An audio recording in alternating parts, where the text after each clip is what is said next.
Les marchés de la crypto-monnaie ont connu une volatilité significative en raison de l'escalade des tensions commerciales entre les États-Unis et leurs principaux partenaires mondiaux. Le dimanche 6 avril 2025, le Bitcoin, BTC, la plus grande crypto-monnaie au monde en termes de capitalisation boursière, a chuté d'environ 5%, se négociant à 78 892 $ et 92 cents à 18h55 GMT.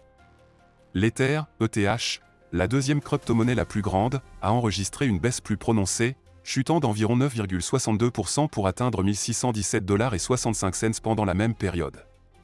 Ces baisses coïncidant avec l'annonce récente de l'administration Trump concernant des tarifs commerciaux visant à résoudre les déséquilibres commerciaux perçus.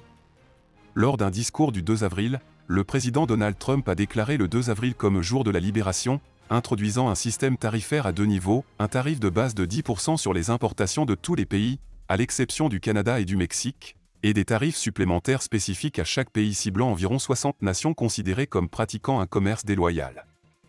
La réponse immédiate du marché a été rapide et sévère.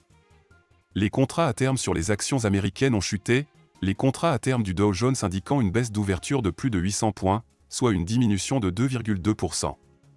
Les contrats à terme S&P 500 et Nasdaq ont respectivement chuté de 2,7% et 3,4%. Les marchés asiatiques ont suivi cette tendance baissière, l'indice Nikkei 225 du Japon enregistrant une baisse de 6%, entraînant une suspension temporaire des négociations. Le marché de la crypto-monnaie, étroitement lié aux marchés financiers mondiaux, n'a pas été épargné par ces développements. Le prix du Bitcoin est tombé en dessous du seuil important de 80 000 $, atteignant un plus bas intrajournalier de 77 000 $ sous la pression accrue des ventes. La valeur de l'Ether a également diminué, atteignant des niveaux bas non vus depuis octobre 2023.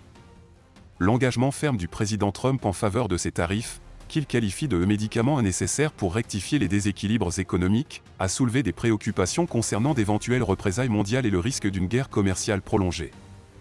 Des pays comme la Chine ont indiqué leur intention de prendre des mesures réciproques, exacerbant ainsi l'incertitude sur les marchés.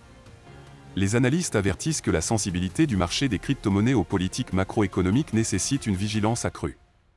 Le récent motif de la croix de la mort dans le graphique de trading du Bitcoin, où la moyenne mobile à 50 jours croise en dessous de la moyenne mobile à 200 jours, suggère un potentiel pour une baisse supplémentaire. Les niveaux de support critiques à surveiller incluent 74 000 $, 65 000 $ et 57 000 $. En revanche, une résistance est anticipée autour de 87 000 $, où les moyennes mobiles clés convergent.